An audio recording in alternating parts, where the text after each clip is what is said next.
hano guhera ko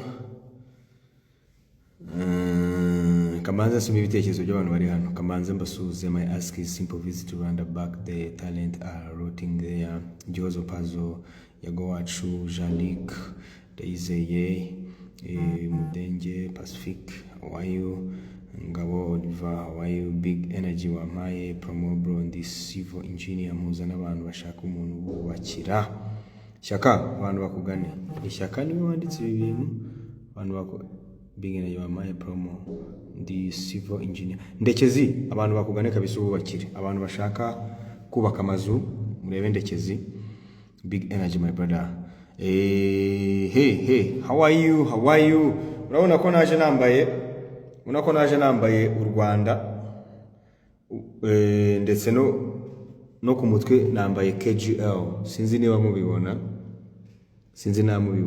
Nambaye KGL, capital city of Rwanda. Nambaye na visit Rwanda, Rwanda, this is my nation, this is my country, this is my beautiful country, So message mbazaniye mbafitiye message ebyiri. Message ya mbere nuko mugomba kwitegura indirimbo yanjye na Palaso. Mugomba kwitegura indirimbo yanjye na Palaso. Namaze gusohora artwork, indirimbo iraje vuba cyane. Ndashimira Palaso cyane ko yarangiriye ikizere. My guy Palaso, thank you so much man. May God bless you. Thank you so much for believing me. Thank you so much for collaborating with me. Thank you so much for everything. Ewan. Muyitegereze iyo ndirimbo iraza vuba cyane. Turimo turayitunganya neza kugira ngo izaze namwe mwumva ari indirimbo ifatika. So abantu mwese muri hano ndabashimira cyane. Abantu 300 turi kumwe hano ndabashimira cyane. Cyane kuba mwajoyininze iyi live. So nyuma yo kubabwira icyo kintu iyo ndirimbo ifite na Palaso, ndagira ngo mbabwire kino kintu kabisa. Ngewe hari ibintu ntajya nkora ama live ngo mvugeho. Abenshi baba bazi ko nkora ama live nje kuvuga wenda umuziki wanjye, akazi kanjye, ariko munyemerere kino kintu nyivugeho kabisa. Hari ibintu 6 ntajya nkina nabyo. Muri ibyo bintu 6 ntajya nkina nabyo harimo n'igihugu. Burangiye nyine ntabwo njya nkinisha igihugu, ntabwo nzigera mbigerageza.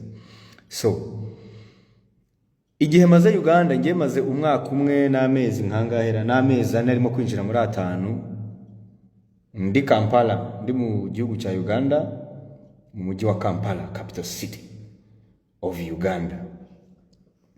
Hanyuma muri ibyo bihe byose maze hano muri Uganda, hari abantu nshaka kwibwirira. Nicyo kintu cy'ingenzi cyaye kinzanya hano. Narwo ngiye narinje kubabwira iby'indirimbo yanjye wenda na Palaso, nuko nkacishijemo nyine kugira ngo aba Big Energy mukomeze mube tayari kugira ngo akazi dukomeze tugakore. Ariko hari abantu nshaka kwibwirira. Reka mbabwire abantu mwese niba mu mutima wawe wowe ubizi, bikaba biri mu mutima wawe, bikaba biri no mu mutwe wawe ko urwanya ubutegetsi bw'u Rwanda cyangwa urwanya u Rwanda, kuko ubwo umuntu wese uvuga n'abo u Rwanda aba arurwanya, tutanagiye no mu mazina. Umuntu wese uvuga n'abo u Rwanda ugenda akagira abarwanga, abayanga u Rwanda. Rero ngewe ntabwo nshaka kugambanira u Rwanda. Hari abantu nshaka kwibwirira message iraza kubageraho. Ngewe ntabwo nshobora kugambanira u Rwanda. Bimwe mu bintu ntashobora gukina nabyo. Ngewe mfite ibintu 6 ntajya nkinisha. Bimwe mu bintu ntashobora gukinisha harimo no kutagira gute no kutagambanira u Rwanda. Abantu rero banyandikira bakanashyiraho n'amafaranga menshi. Ngiye namabwiye ko maze umwaka n'amezi akabakaba muri 5 Uganda. Abantu rero murwanya u Rwanda mwarangiza mukanyandikira message twanyu mukambwira muti turakofaringa aya madolari, turabizi kuri influence ukomeye mu Rwanda, turabizi kuri umunyamuziki ukomeye, ikintu cyose buriya wavuga bagisamira hejuru, kandi dore wahunze n'igihugu, wavuye mu gihugu ntabwo kikirimo. Ubwo se ntabwo ubona ko igihugu kitanagukunda? Mugashyiraho n'amafaranga. Ntabwo nshaka kugambanira u Rwanda, ubwo abo bireba bibagereho. Sinshobora kuvuga nabi u Rwanda, sinshobora kugambanira u Rwanda. Ntago mani ibyo biboro mujye mubijyanira abandi bantu, nge ntago muba mwayobye, ahubwo ntimubimenye. I will never ntago nzigera ndya amafaranga ngo kugira ngo ngambanire igihugu cyanjye. No. Ni nayo mpamvu naje nambaye Rwanda ndetse na KGR. You know what it is. Ngewe kuba ndi Uganda, kuba nanatangaje ngo naracomotse, ntago ibyo ngibyo mugomba kubyitwaza ngo muze mushake kwinjirira top shata gutyo. No. Rero nta muntu ndi buze kuvuga izina rwose. U Rwanda ndarwambaye, u Rwanda ngendana narwo, u Rwanda ndimo ndaruvuga.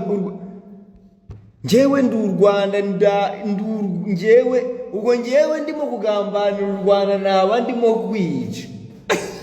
Naba ndimo kwica. Ubwo murumva nakwica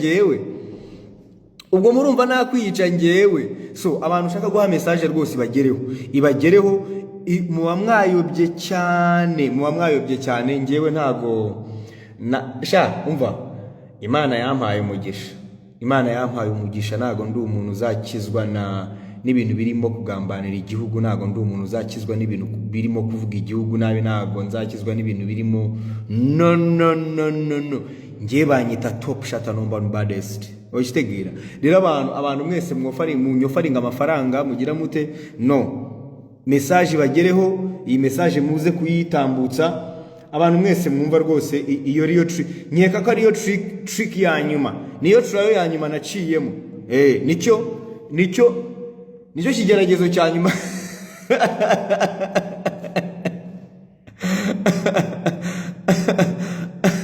Nicyo kigeragezo cya nyuma nahuye nacyo.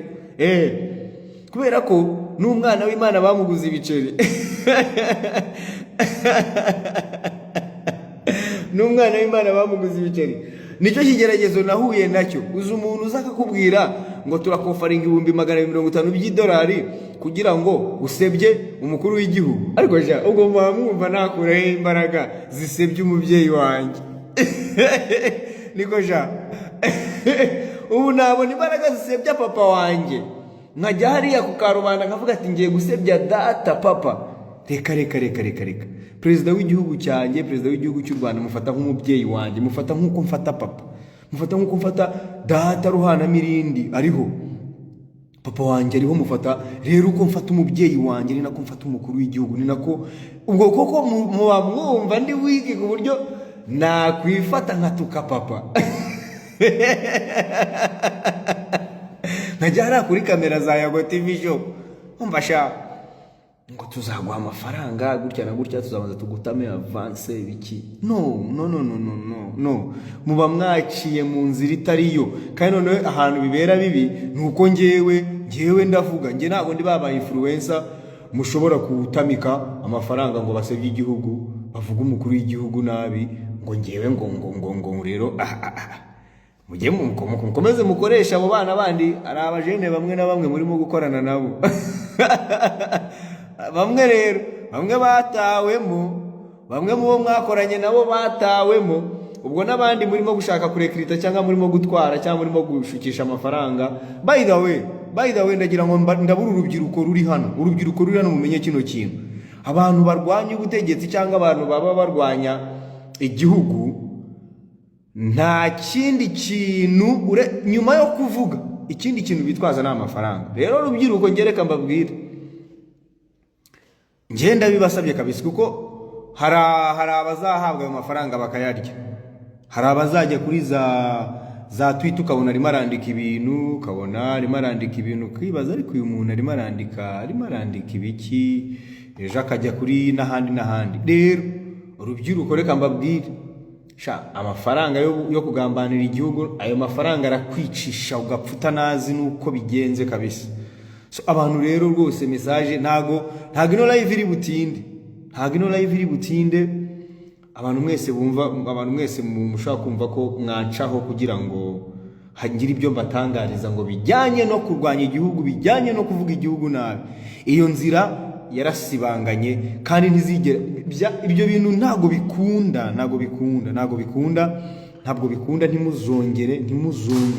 ntimuzongere. Ubwo ninongera gukora live mfite gahunda yo kubavugaho, ngenda basabula, ninongera gukora live ari mwebwe mu binteye, ngenda basabula, ngenda bakuba kiboko wano. Oh you don't know say.